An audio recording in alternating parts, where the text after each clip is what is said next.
эстрада жылдызы мыкты чыгармалардын аткаруучу мырзасы Мирлан Байыковду чакырган жалпы меймандарды сонун жагымдуу чыгармалар жаңырсын.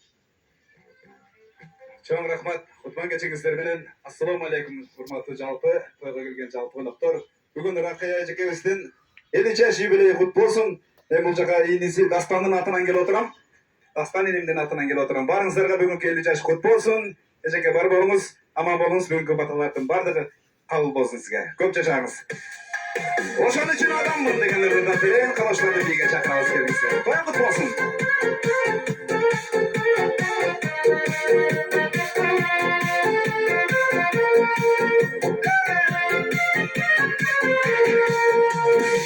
Ömrümün yaşımdım, arman getirmeydi.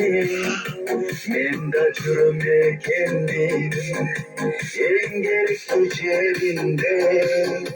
Öldükçe kanım ürktü, toktukla al kayda. Azabım düşüp dönüp gayrele, ürgüdüp sağlamdın. Oşun için bir ömür, oşun için adamım, oşun için adamım.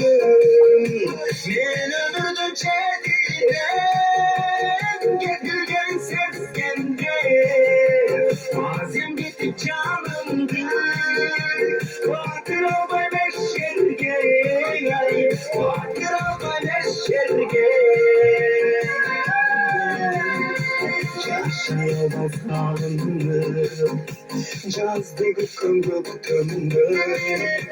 Elim çatızımda, kanı çuray geçip, aman sayın çetinin, ömür barak getirip, düşüp dönüp gayrele, yürüp ben sanamdım.